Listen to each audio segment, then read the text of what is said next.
Depuis que les hommes existent, le ciel est le domaine du divin.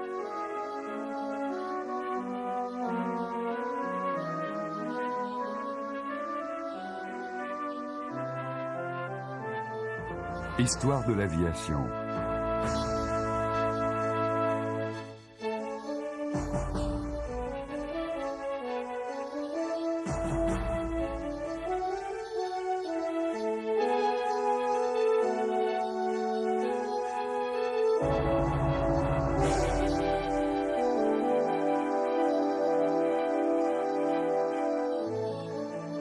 La conquête du ciel, le temps des pionniers.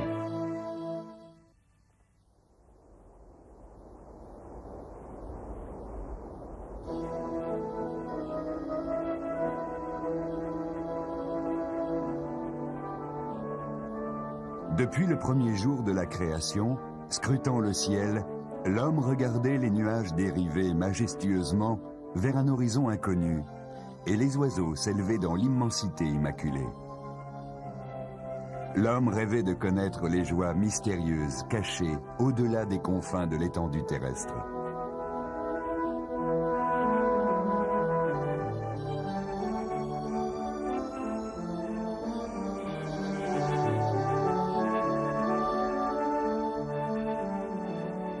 Pour s'évader, les premiers rêveurs durent se satisfaire de mythes, comme celui de Dédale et Icare avec leurs ailes de plumes et de cire, et celui d'Elijah, s'élevant dans les cieux sur un tourbillon de chevaux ardents.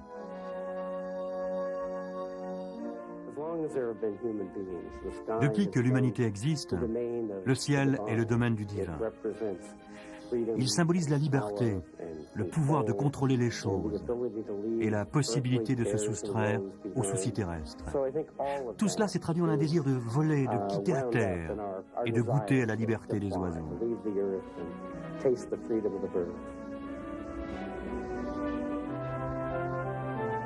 Chez certains, l'appétit d'aventure demandait plus que des mythes et des légendes.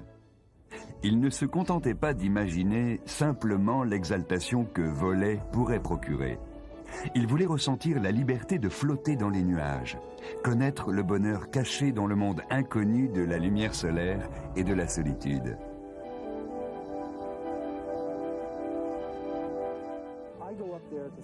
Je vole pour contempler la beauté et pour perfectionner mes aptitudes.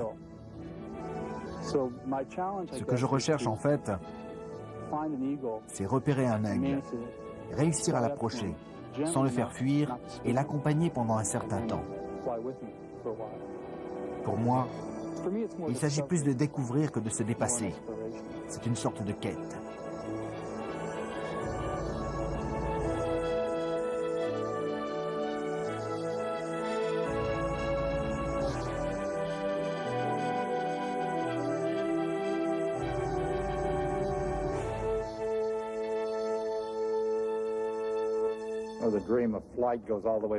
Ce désir de voler remonte aux Grecs, au mythe d'Icare approchant trop près du soleil avec ses ailes fixées à la cire. Les grands inventeurs du Moyen-Âge s'accrochèrent à ce rêve. Ils dessinèrent des croquis de machines volantes qui ne marchaient pas, mais ce rêve, le rêve de dépasser les limites de ce qui nous entoure, a toujours été présent chez l'homme.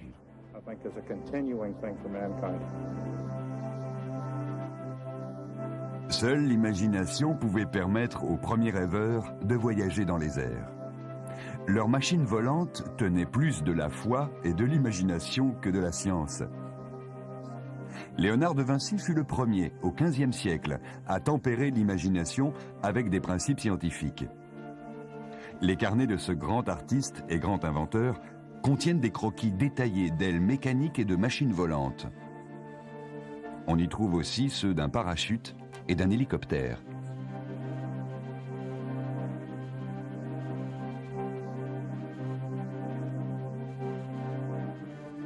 Pendant les siècles qui suivirent les premières réflexions de Léonard de Vinci sur les machines volantes, ce rêve immémorial continua de tourmenter les esprits aventureux. Certains imaginèrent des engins qui, plus légers que l'air ambiant, flottaient comme les nuages avec le vent. D'autres pensèrent à des machines plus lourdes que l'air, qui s'élevaient au-dessus des champs et des forêts, battant des ailes comme les oiseaux. 200 ans après Léonard de Vinci, un prêtre jésuite, Francesco de Lana, conçut un bateau aérien muni d'une voile, soulevé par 4 ballons aux parois de cuivre très fines. L'idée de Lana était irréalisable, mais il fit avancer le rêve d'un pas de plus vers la science.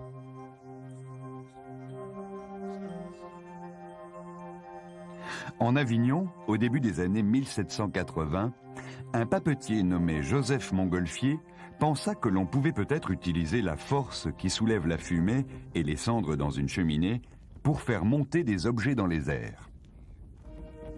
Il alluma un feu et mit un sac de soie fine au-dessus. Ce qui se passa en ce jour de novembre 1782 allait changer le monde à jamais. En 1783, Montgolfier et son frère Étienne firent une démonstration de leur machine aérostatique à Versailles devant le roi Louis XVI, la reine Marie-Antoinette et la cour. Les premiers passagers envoyés dans les airs par le ballon des 2 frères furent un mouton, un coq et un canard.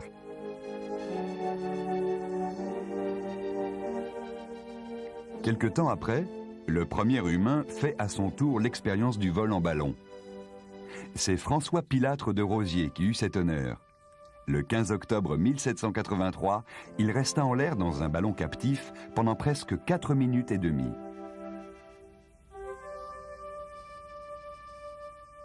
Puis, le 21 novembre de la même année, Pilâtre de Rosiers et le marquis d'Arlande effectuèrent le premier vol libre. L'ère du vol en montgolfière avait commencé et l'humanité avait réalisé son rêve, flotter dans les nuages. C'est la seule façon de voler où l'on a un tel contrôle et un tel contact avec le milieu ambiant. Quand vous traversez un nuage, il est là, dans la nacelle avec vous. C'est une façon de voler à la fois très simple et très pure.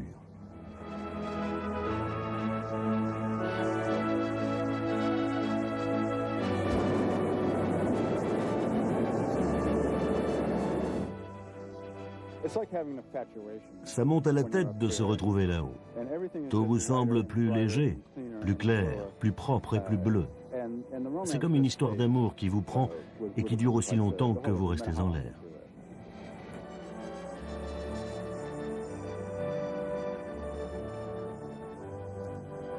Au début, l'arrivée furtive d'une montgolfière dans les campagnes était un phénomène si surprenant que les premiers voyageurs en ballon emportaient des bouteilles de vin pour prouver, à leur atterrissage, qu'ils venaient bien de la Terre et non d'un autre monde.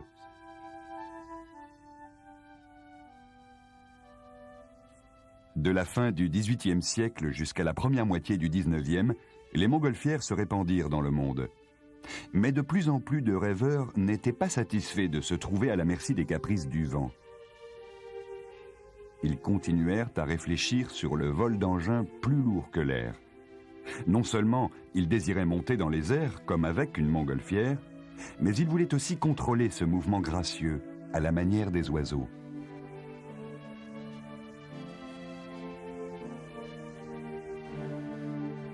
Les êtres humains auraient pu voler bien avant qu'ils ne l'ont fait. L'espèce de bois qui est nécessaire était à la disposition des Égyptiens et des Incas. Ce qu'ils n'avaient pas, c'est la tournure d'esprit nécessaire pour assembler ces différents matériaux afin d'en faire une machine qui vole. La manière de voler la plus évidente semblait de battre des ailes, comme les oiseaux. Mais ce n'est pas une manière de voler très efficace. Ce n'est qu'au XIXe siècle que la conception d'engins à aile fixe apparut vraiment avec des systèmes séparés pour le contrôle et la propulsion. C'est alors que tout a véritablement commencé. Ce désir irrépressible de voler, dans les premières années du XIXe siècle, avec des hommes comme Sir George Cayley.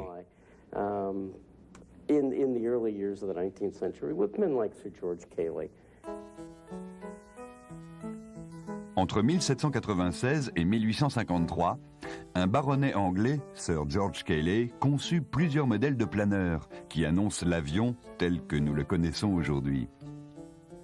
Il construisit aussi et testa le premier planeur grandeur nature. L'un de ses engins les plus célèbres fut piloté pour la première fois par son cocher. Après un atterrissage assez brutal sur la pelouse, dans le Yorkshire, le cocher lui dit « J'ai été engagé pour rouler, pas pour voler. et il démissionna immédiatement de son emploi de cocher chez Sir George. En 1842, William Henson et John Stringfellow firent breveter un engin volant à vapeur. Mais comme bien d'autres auparavant, leur procédé ne fut pas expérimenté. En 1875, Thomas Moy fit construire un engin à vapeur. On raconte que la machine s'est élevée dans l'air pendant quelques secondes, mais ce n'était toujours pas un vol.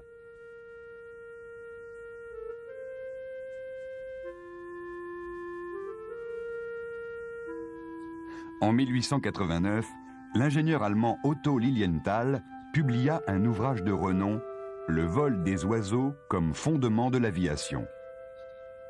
Lilienthal combina ce qu'il avait appris de l'étude du vol des oiseaux avec son expérience de l'aérodynamique. Il entreprit une série complète d'expérimentations avec des planeurs grandeur nature. En 1896, il avait effectué plus de 2000 vols en planeur. Les exploits de celui que certains considèrent comme le premier grand pilote de planeur se répandirent dans le monde et devaient influencer des pionniers de l'aviation tels que Octave Chanute et les frères Wright.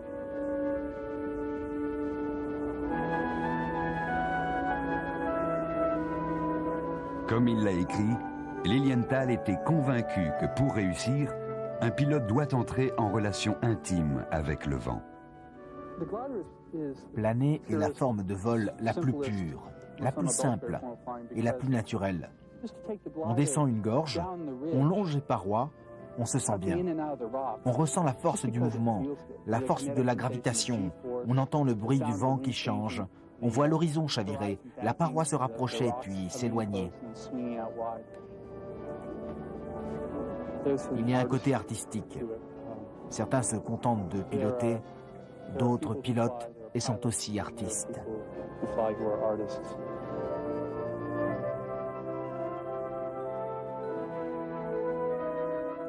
Lilienthal fabriquait ses élégants planeurs avec du bois de saule et de la toile. Il fabriqua aussi 2 engins à moteur expérimentaux. Mais il ne vécut pas assez longtemps pour expérimenter ces derniers engins.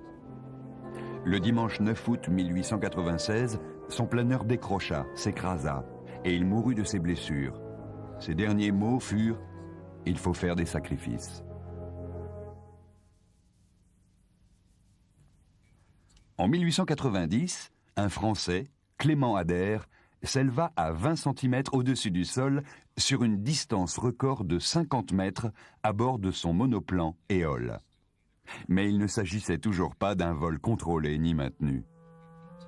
En 1894, Sir Hiram Maxim construisit un énorme biplan, propulsé par 2 moteurs à vapeur de 180 chevaux. On raconte que l'engin s'est soulevé dans les airs avec son équipage, soit une charge de 3,5 tonnes. Bien que captif et non contrôlé ni maintenu, on aurait pu considérer cela comme une victoire provisoire sur la gravité. À l'aube du 19e siècle, les rêveurs étaient finalement parvenus au premier balbutiement du vol à moteur. Une compétition s'était faite jour pour être le premier à réaliser un vol contrôlé et maintenu, et s'aventurer ainsi par son propre pouvoir au royaume de l'aigle et du faucon.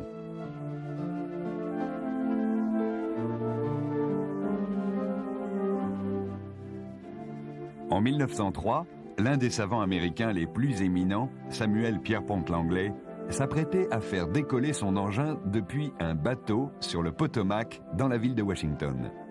L'engin avait une envergure de 15 mètres. Il était propulsé par un moteur radial de 52,4 chevaux. Il était piloté par son assistant, Charles Manley. Mais après la mise en marche des moteurs, le câble de la catapulte de lancement se rompit. Il y eut un vacarme terrible et l'engin disparut, englouti par les flots, sous le regard désespéré du pauvre Langley. C'est ainsi qu'échouait une autre tentative. Comme le rappelle l'histoire, cet honneur devait revenir à 2 jeunes et talentueux fabricants de bicyclettes inconnus, Wilbur et Orville Wright. Ils se sont intéressés au vol entre 1896 et 1899.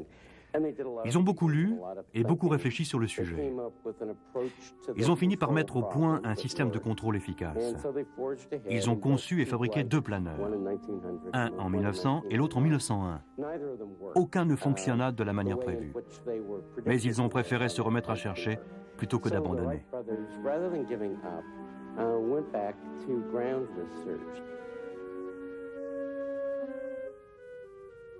Les frères Wright appliquèrent au vol mécanique piloté une approche différente de celle des chercheurs de leur époque. Ils travaillèrent non seulement sur la possibilité de faire s'élever un engin, mais ils étudièrent aussi la possibilité de le contrôler une fois en l'air. My observation of the flights of buzzards leads me to believe that they retain their lateral balance when partly overturned by a gust of wind, by a torsion of the tips of their wings. Nous sommes le 17 décembre 1903 à Kitty Hawk, en Caroline du Nord. Il fait un froid de canard et le vent souffle du nord à 43 km/h. À 10 h du matin, les frères Wright décident d'effectuer le premier d'une série de 4 essais. À 10 h 30, ils mettent le moteur en marche. Orville monte prendre le pilotage. À 10 h 35, il libère l'aéroplane du filin qui le retient et commence à se déplacer avec le vent.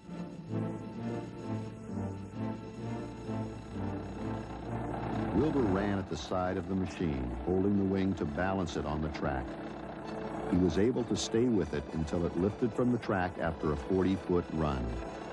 The course of the flight up and down was exceedingly erratic.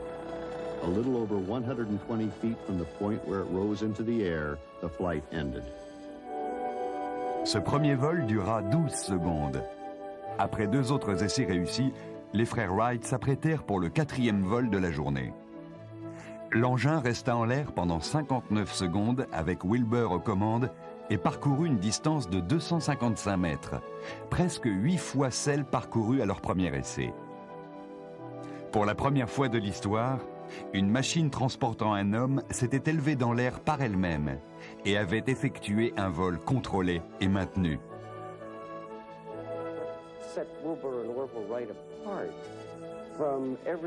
Ce qui différencie les frères Wright de tous ceux qui avaient essayé de faire la même chose auparavant, c'est une totale confiance en eux-mêmes.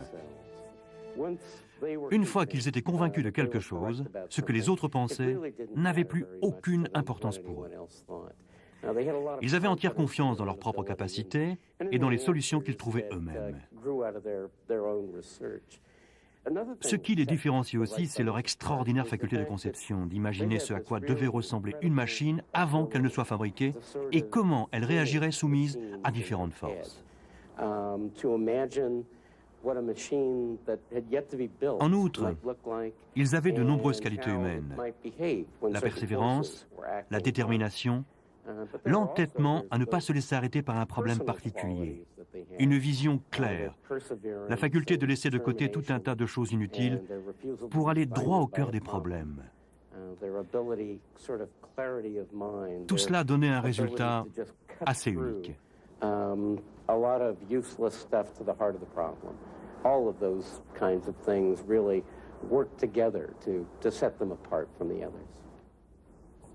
La presse américaine, sceptique, ne rendit que très vaguement compte des travaux des frères Wright. Elle se méfiait des fausses annonces de vols réussis.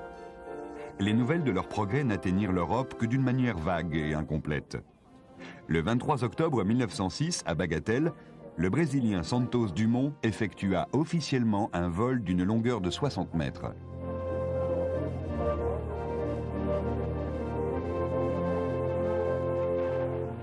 Le fringant petit Brésilien fut salué comme le conquérant des airs, le premier homme ayant réussi à voler. Il n'apprit que par la suite qu'il avait été devancé de 3 ans par les frères Wright. À l'époque du premier vol de Santos Dumont, les frères Wright volaient déjà régulièrement. Leur appareil était le premier capable de rester en l'air sous contrôle aussi longtemps que le lui permettait sa réserve de carburant.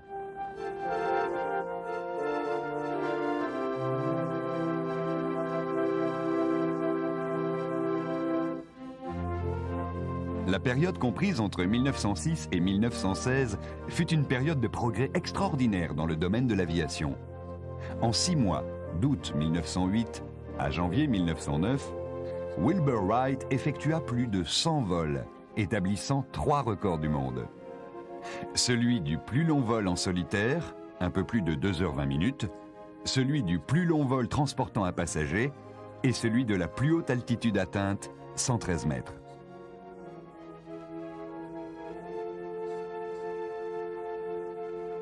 Mais les records ne furent pas le seul héritage laissé par les ex-fabricants de bicyclettes. L'aéroplane militaire des frères Wright, qui vola en 1909, fut le premier appareil à être propriété d'un État. Et le premier appareil militaire. C'était un véritable avion. Il pouvait décoller, voler pendant 30 ou 40 minutes, décrire des cercles, naviguer.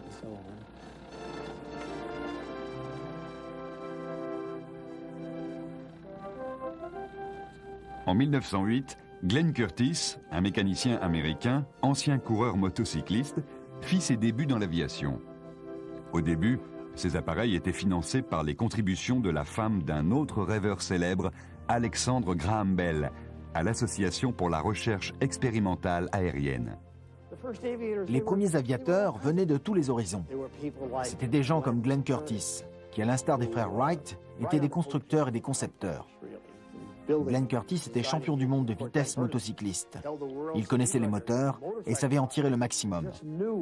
Et il a tiré le maximum de son avion. Voler était une idée fixe pour lui.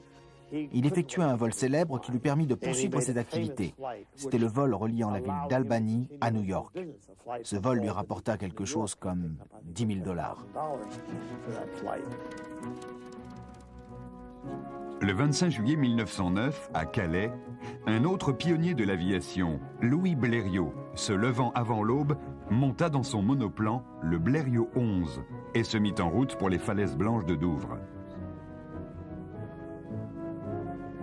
37 minutes plus tard, le Français effectua un des atterrissages fracassants dont il était coutumier. Mais il avait traversé la Manche et gagné le prix de 1000 livres offert par Lord Heathcliff au premier qui réussirait cet exploit.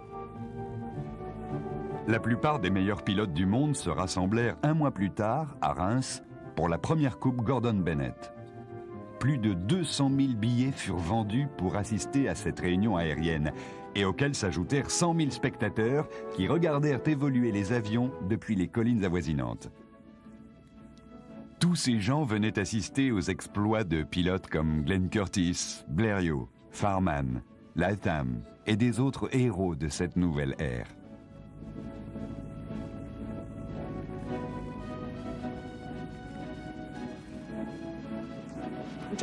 Le monde sortait à peine de l'ère de la voiture à cheval. Il y avait une certaine méfiance pour tout ce qui volait. Les gens n'avaient même pas confiance dans l'automobile. Si vous regardez les vieux livres, vous verrez qu'il y avait des voitures à cheval autour des terrains d'aviation. Les pilotes arrivaient à dos de cheval ou en carriole et sautaient dans leur appareil. Mon père avait distribué le courrier en voiture à cheval. Il a connu l'ère des Spoutniks. Ce fut une époque sensationnelle à vivre.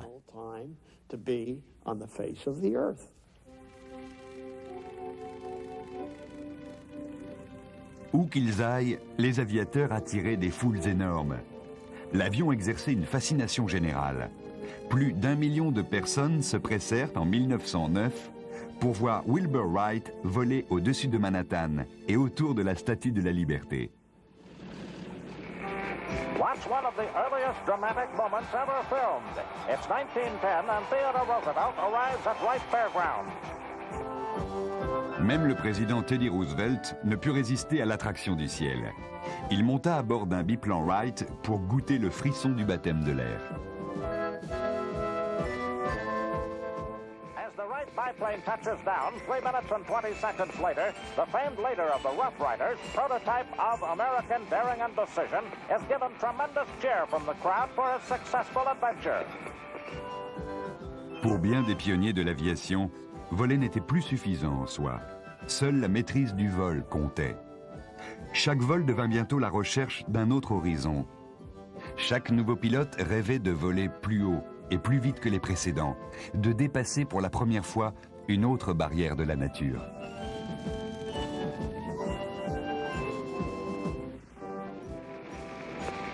Tremendous cheers greeted announcements after the trial you are seeing. The Blériot did a mile in 53 seconds. Here is the first stunt flyer of all time. It's Ralph Johnstone in his 24-horsepowered Wright biplane, seen here in 1910, just before he set new altitude record of 9,741 feet. De plus en plus de gens s'intéressèrent à l'aviation, si bien qu'en 1910, le New York World lui consacra un reporter à temps plein.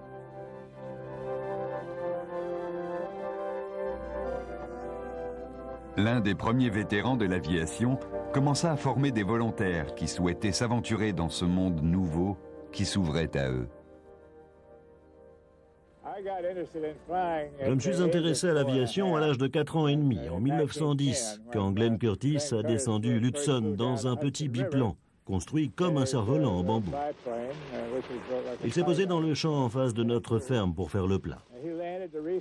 C'est ce jour-là que j'ai perdu tout intérêt pour les locomotives à vapeur et que j'ai décidé que plus tard, je serais pilote. La plupart des avions de l'époque ne pouvaient emporter qu'une personne. Il existait une école d'aviation dans laquelle il y avait un instructeur qui, ne pouvant pas voler, suivait l'avion le long de la piste et hurlait ses instructions aux élèves.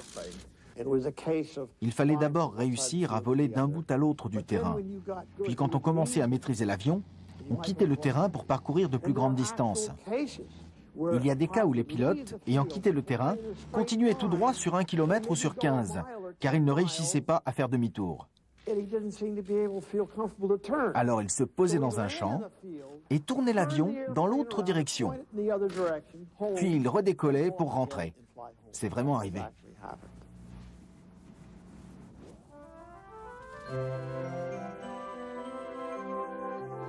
Parmi les nouveaux pilotes, il y avait un nombre non négligeable de femmes, comme Ruth Lowe, Melly Beazie, Hildy Hillette, Catherine Stinson, Harriet Quimby et Mathilda Moisan. Quand l'aviation est apparue, les femmes ont compris qu'elles devaient y prendre leur place dès le début pour ne pas être laissées en marge, comme elles l'avaient été de tout ce que les hommes contrôlaient. Elles se sont dit que si elles y entraient tout de suite, elles seraient acceptées au même titre que tous les fondateurs.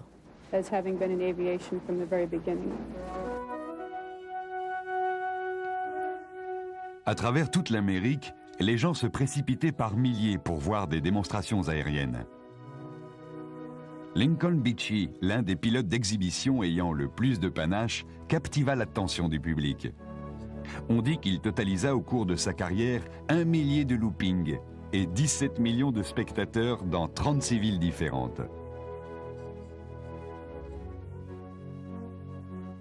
Parmi les attractions les plus célèbres de son spectacle, il y avait une course entre lui et des coureurs automobiles aussi patentés que Eddie Rickenbacker et Barney Oldfield. Mais les pilotes d'exhibition de l'avant-guerre vivaient rarement assez longtemps pour profiter de leur retraite. Ils ne pensaient qu'à voler, quel que soit le danger. En 1915, plusieurs, parmi les premiers héros de l'aviation, s'étaient écrasés au sol, dont Lincoln Beechey et Harriet Quimby. Lors d'une exhibition à Boston, le passager de son Blériot se pencha trop en avant, ce qui fit piquer l'avion. Le passager tomba de l'avion et le Blériot bascula, projetant Mademoiselle Quimby sur le sol. Elle faisait partie des plus brillants pilotes. Elle avait été la première femme à avoir traversé la Manche, mais on ne la reverrait plus jamais s'aventurer dans les airs.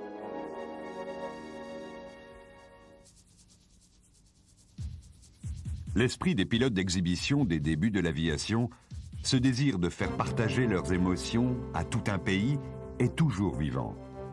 Les pilotes d'exhibition sont aujourd'hui à la pointe de la technologie moderne, mais leur amour du pilotage est le même que celui de leurs prédécesseurs.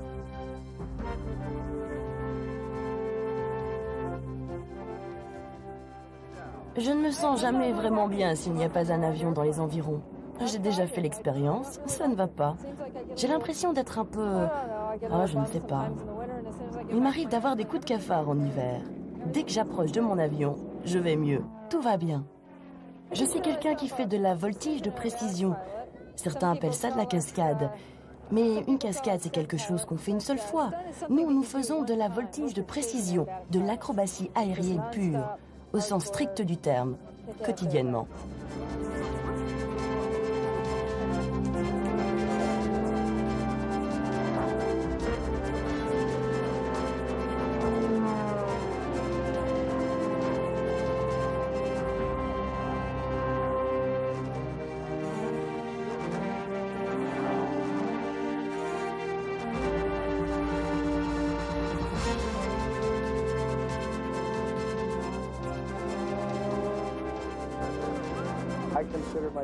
On peut nous appeler acrobates, cascadeurs, casse-cou, peu importe.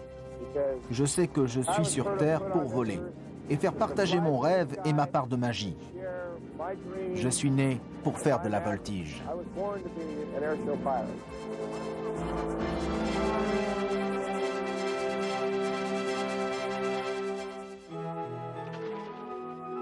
Le rêve d'un siècle était devenu une réalité.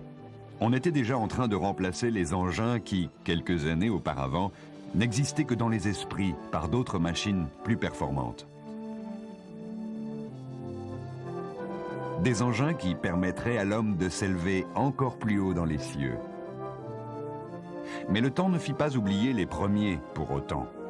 Il existe aujourd'hui des refuges pour ces merveilleuses machines du début de l'aviation et pour ceux qui les pilotent et les maintiennent en état.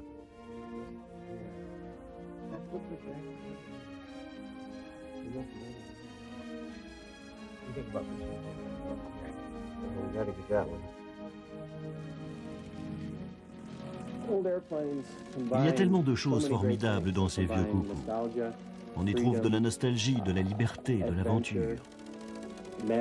Ce sont les témoins du combat de l'homme contre les éléments. Quand on est là-haut, on se bat avec son moteur, son avion, avec les turbulences à bord d'un avion qui a des roues à rayons, un vieux moteur, des ailes en toile et en tissu qu'on a fabriquées soi-même. C'est un ensemble de choses étonnantes. Ces avions ont été fabriqués à partir de matériaux organiques. Les montants sont en bois, les ailes en toile. Tous ces matériaux ont existé sous forme de matière vivante, le lin, le coton, etc. Pour moi, en tant qu'artiste, ces avions sont un peu quelque chose de vivant, dont on finit par faire partie soi-même. Pas des assemblages de plastique et d'acier avec lesquels on n'a aucune relation. Cet avion est un Hanriot 1910. C'est une réplique. Le fuselage ressemble à celui d'une cellule de course. Il est très léger, très résistant. Les ailes sont celles du Blériot. On les manie avec cette manette-là. C'est comme ça qu'on contrôle la stabilité. Ça, c'est le manche à balai. C'est avec ça qu'on fait piquer l'avion, qu'on le redresse. C'était l'engin le plus perfectionné de l'époque. Les pilotes ne testaient pas le matériel comme ils le font aujourd'hui. Ils montaient dedans, ils volaient une fois avec, et si ça se passait bien, ils l'adoptaient. Contact.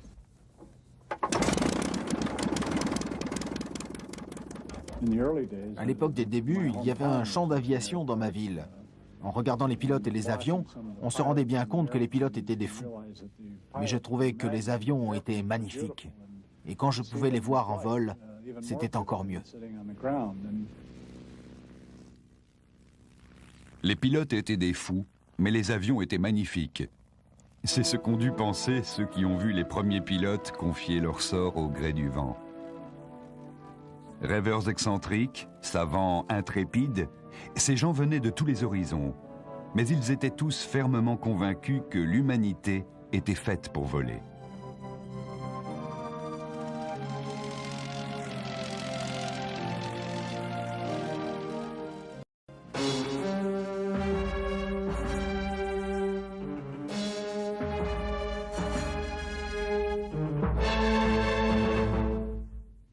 En avril 1917, les États-Unis entrèrent dans la Première Guerre mondiale. Le président Woodrow Wilson avait déclaré qu'il fallait que le monde devienne un lieu sûr pour la démocratie. Au cours de l'année précédant cette déclaration historique, un petit groupe d'aviateurs américains volontaires formèrent l'escadrille d'observation aérienne Lafayette, destinée à aller combattre en France. Mais ce n'est que 2 ans plus tard, en mai 1918, que les pilotes et les avions militaires américains participèrent au combat aérien au-dessus de la France. C'étaient des gars de 18, 19, 20 ans qui pilotaient ces avions. Et en juger par les comptes rendus que j'ai lus, ils les maniaient assez crânement. Ils faisaient des trucs que je ne me permettrais jamais de faire. Ils étaient jeunes et ils étaient pressés d'en découdre. Ils avaient hâte de partir. Bien sûr, c'était dur quand l'un d'entre eux s'écrasait. Mais s'ils passaient le cap des premiers vols, environ 1 mois ou 2, alors ils commençaient à maîtriser leur appareil. Ils accumulaient de l'expérience. Il fallait qu'ils apprennent vite. Ils avaient alors de bien meilleures chances de survie. Bien que les vols de reconnaissance restent la mission essentielle des pilotes, les 2 camps commencèrent à développer des appareils spécialisés pour le combat qui s'affrontaient en groupe. Ces affrontements donnaient lieu à des duels, des combats singuliers aux commandes de machines comme l'Albatros, le Newport, le Spad, le Sopwith Camel. Des noms qui nous rappellent encore aujourd'hui une époque héroïque. Pendant la Première Guerre mondiale, les débuts se sont faits avec de vrais cerfs-volants, fabriqués avec du bois et de la ficelle. Puis avec les progrès dans les domaines de la vitesse, de la maniabilité, de l'altitude, on a pu construire un avion comme l'Albatros, qui était vraiment un appareil de combat utilisable.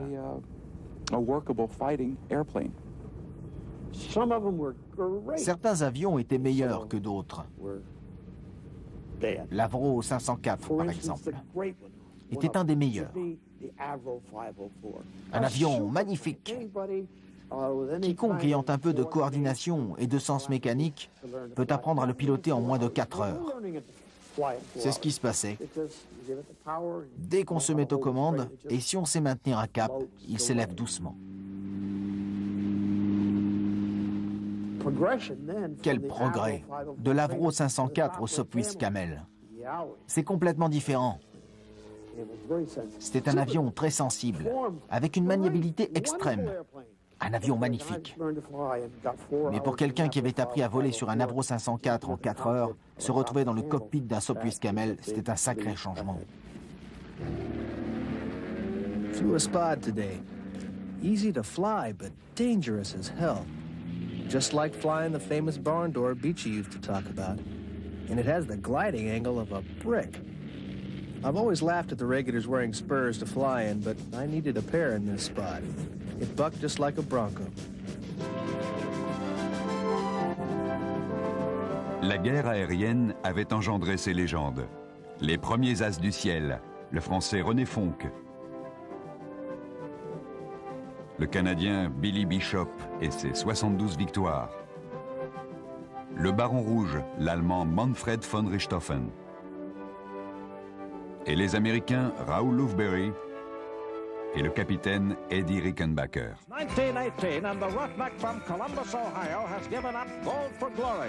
With fame as racing driver far behind him, Edward Vernon Rickenbacker is now in France as Captain Eddie in the 94th Air Squadron. An enlistee, he's made chauffeur to Billy Mitchell, famed aviator. But he talks Mitchell into letting him transfer to Air Corps. After 17 days of training, he's given commission, wings, and a new plane.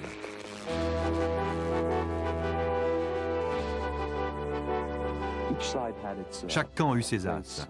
En France, il y a eu Charles Lingesser, surnommé l'homme de fer, et Georges Guilmer. En Allemagne, il y a eu von Richthofen, Udet, Werner Voss. Tous sont des aviateurs célèbres. C'étaient d'excellents pilotes. Certains étaient bons techniciens. D'autres étaient de bons chasseurs comme von Richthofen. Ils ne lâchaient pas ses proies, alors que d'autres pilotes se servaient plutôt des possibilités techniques de leur appareil.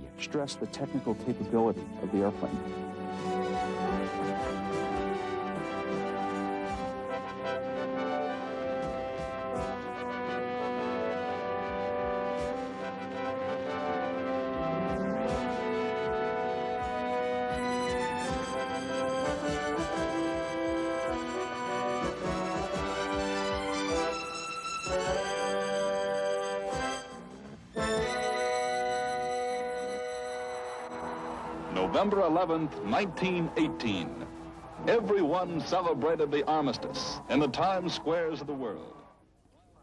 Les survivants de la Grande Guerre revinrent avec leur amour de l'aviation. Ils l'avaient dans le sang. Mais la paix étant revenue, on n'avait plus besoin d'avions de combat. Les pilotes pouvaient s'offrir de vieux DH-4 ou de vieux Curtiss Jenny pour 3 fois rien. Il leur suffisait de faire disparaître l'emblème de l'armée pour aller se produire dans tout le pays ou proposer des excursions. Ils menaient une vie difficile et quelquefois dangereuse. Mais nous étions des pilotes, a dit Earl Serid. Le ciel nous appartenait et ça nous suffisait.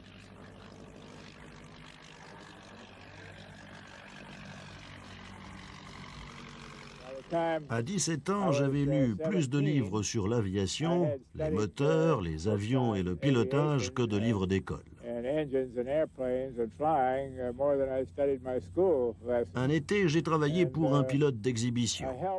J'ai vendu des billets pour lui et je l'ai aidé à entretenir son avion, qui était complètement déglingué. Alors, à la fin de la saison, il me l'a donné. Et j'ai commencé à apprendre à voler tout seul.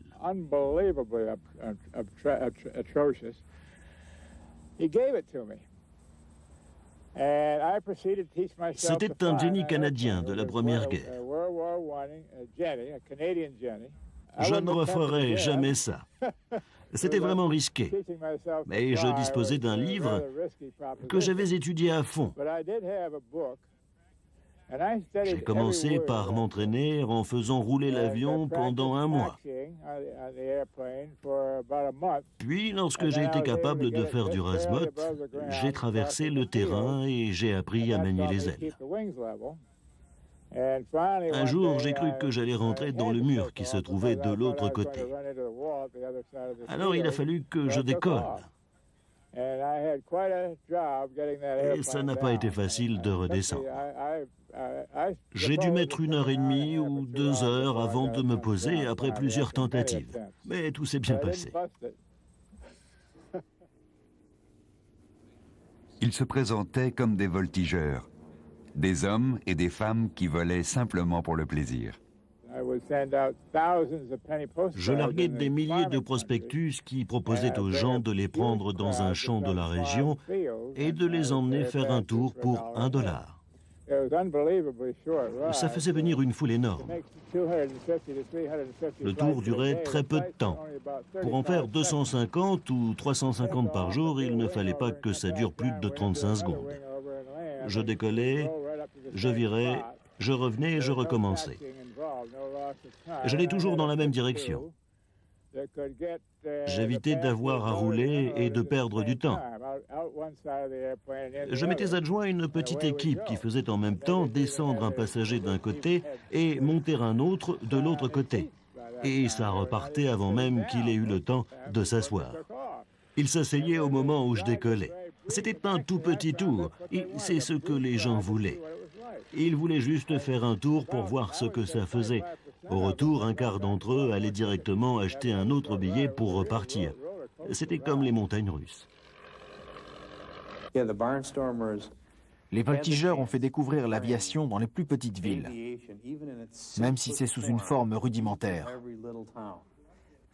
Ça a obligé le public à l'accepter comme quelque chose de permanent. Autre chose qu'une mode ou un truc dont on s'était juste servi pendant la guerre. It's May 15th, 1918 in the nation's capital, and the U.S. mail heads for its first trip by air. The load is 136 pounds, and its destination is the city of New York. President Wilson adds prestige and a letter to this historic event.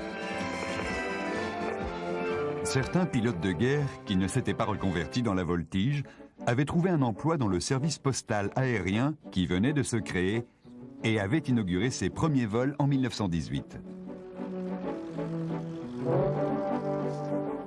La première traversée transcontinentale fut effectuée en 1924 par un ancien biplan DH-4 de l'armée qui apporta le courrier de New York à San Francisco.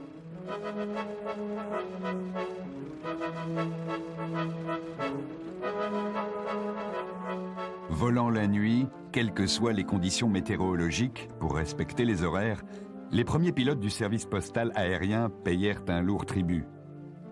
Des 40 pilotes engagés au départ par le service des postes des États-Unis, seuls 9 étaient encore de ce monde en 1925. It's 1923 at the Dayton, Ohio airport. The crew of a tri-wing bombing bomber board giant airship in test flight of then biggest, heavier-than aircraft ever built. L'aviation n'avait pas encore fêté son 20e anniversaire que la technologie atteignait de nouveaux sommets dans le domaine de la sécurité et de la fiabilité. Dans les années 20, on fit des essais pour améliorer les performances des moteurs, des fuselages et des instruments de bord. L'un des plus prestigieux pilotes d'essai des premiers temps fut James Harold Jimmy Doolittle.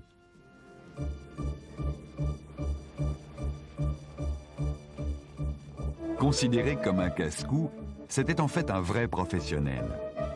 Lors de la rencontre internationale Schneider d'octobre 1925, il réussit à faire voler un hydravion R-3C2 à la vitesse de 371 km/h, s'attribuant ainsi la victoire en un temps record. Mais ce n'est là qu'un des nombreux records de cet audacieux jeune pilote. Jimmy Doolittle faisait partie de cette nouvelle génération de pilotes qui ne se contentaient pas simplement de voler. Ils étaient décidés à utiliser les nouvelles machines pour pénétrer plus avant dans ce monde qui était resté si longtemps un mystère. Ils étaient décidés à faire ce qu'aucun homme n'avait jamais fait. Le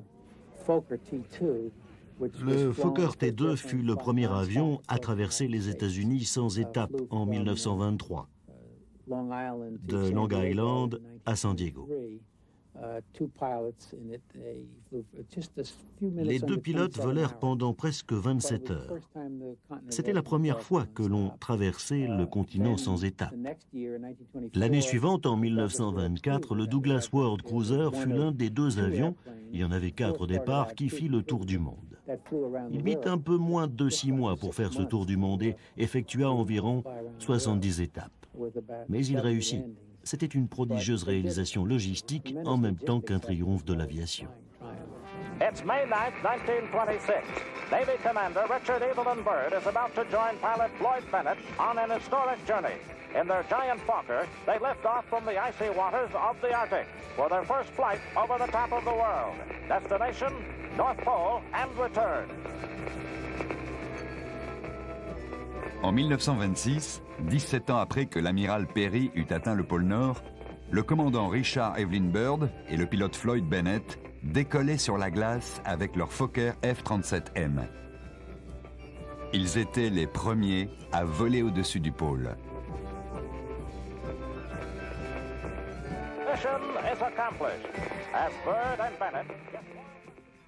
Mais la conquête du ciel ne faisait que commencer. Bientôt, un autre jeune pilote allait s'élancer dans les airs pour un vol qui devait changer le destin du monde. Rares sont ceux qui personnifient aussi bien le caractère joyeux et le mystère de l'aviation que Charles Lindbergh avec son Spirit of Saint-Louis. En termes de symbole, Lindbergh était un peu l'équivalent au XXe siècle de ce qu'avait été Daniel Boone. La technologie était la grande force du XXe siècle, et cet homme jeune et intrépide l'utilisait pour franchir une nouvelle frontière. C'est comme s'il était monté dans son avion à la conquête du ciel.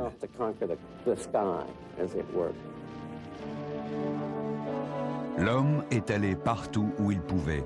C'est aussi simple. Michael Collins, astronaute Apollo 11.